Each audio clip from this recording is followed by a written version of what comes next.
But he charged this customer. Oh, there's a sulphury kind of a smell, isn't it? Yeah.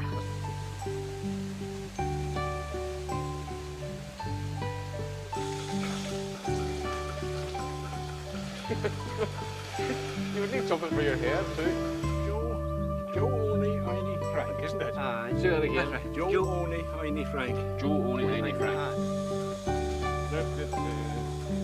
I suppose, like, really, this is the best. This is now the safest place to be. Unless Madam here has a problem.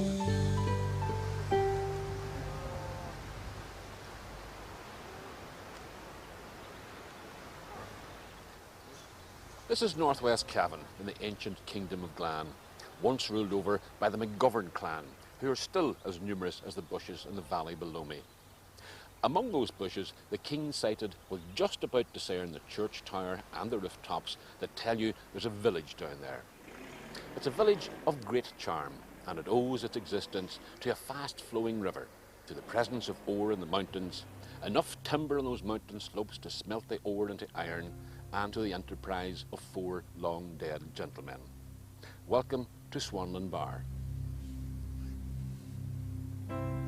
That cantankerous legend of Irish letters, Dean Jonathan Swift, once described Swanlinbar iron as the worst in Ireland. But it's an insult that people here will relate to you with a kind of pride. In its heyday in the 18th century, Swanlinbar was the most celebrated spa town in the country, and almost miraculous powers were attributed to the waters that oozed up out of the sulphurous depths under the town. The spa wells are still maintained, though few people visit them these days. One of those few is local woman Sally Young, who swears by their health-giving properties. So you come to collect is this your daily dose of water? Well, it depends how many I have in the house, but for myself, 2 days, I suppose. This will last you 2 days. About 2 days. So yes. do you not use any other water at all? Do you use ordinary tap water? For making tea, I suppose the kettle, making tea I would do. But for drinking, that's the only water I would drink. You wouldn't make tea or coffee with this here? Oh, you would do. Would you? It's very nice, actually. It's And very it doesn't good. taste funny or anything like that, no? No, it doesn't taste Okay, funny. the proof of the pudding is in the eating or the drinking in this Well, case, all right? Go ahead. Well, it looks perfectly clean. Oh, it's lovely. It never gets... I do fill it. Usually when I fill it, I put it underneath the surface. So you don't get any of the wee flies and Yes. things on the top? Although it's awfully clean at the moment. Sometimes you get little flies and stuff. Yeah. So I have to say, whenever you put it right onto your nose to drink it, you do get the whiff of, you know... You don't fancy it? It's a taste of it. It tastes okay.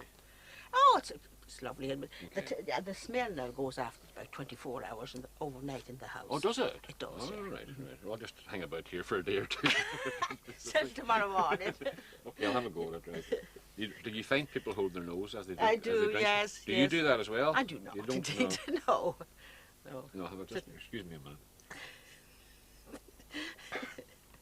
Well, it's very odd. If you hold your nose, you don't taste anything at all. You know, you don't smell anything, obviously. And therefore you don't taste anything.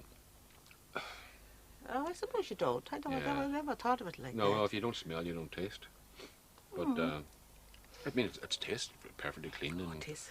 It's lovely. lovely and cold. How's your health? You don't mind me asking this, it's just simply because I want to know, is it good for you in the sense that it keeps you healthy? I think so. I think so. Yes. I think so. And apart from the fact that the walk, that you want to come out and get water, it's a reason to come out to get water. And it's a lovely setting, isn't it? Isn't it? It's a nice wee Yes, lane. peaceful. It's peaceful as well. But Well, you the drink. birds aren't singing to Well, me. much. This is about what? How many litres does that contain? About 3 litres, would you say? So you're drinking it's about 4 litre. a 4 litre thing. So you're drinking a couple of litres every day. About 2 couple of litres every day, yeah. Right. That's no problem to drink it. And it does you the world of good. Yeah, you have a glass of it all the time beside you. Yes. You're watching television or whatever. And it keeps you youthful. I hope so. Hard to believe you're 150, isn't it? It is hard to Hard to believe, believe. yes. Whether it's the regular 20-minute walk from our house in the country air, or the malodorous but strangely clean-tasting spa water that provides Sally Young with her health and vitality, I'm not sure. The fact is, though, that this spa town didn't start off as such. It was the iron under the ground, not the water, that led to its origin. You know, it's only by chance that the town of Swanlinbar wasn't called Goro Rick Rick. That's what the name of the place would have been if the four gentlemen who founded the town had used the first few letters of their Christian names as opposed to their surnames. They were Goodwin Swift, Robert Saunders, Richard Darling and Richard Barry. And they were obviously fond of anagrams, because when they founded their ironworks here back in the 17th century, they each contributed a few letters to the name of the enterprise. Swift gave an SW, Saunders gave an AND, Darling chipped in with a ling, and Barry finished it off with a bar. So the original name would have been Swanlinbar, quite a major mouthful, as I'm sure you'll agree. A lot of the locals thought so too, and through time they simply dumped the more inconvenient letters. It's officially now Swanlinbar, but anybody who lives here simply calls it Swad. Personally, I still like Goro Rick Rick.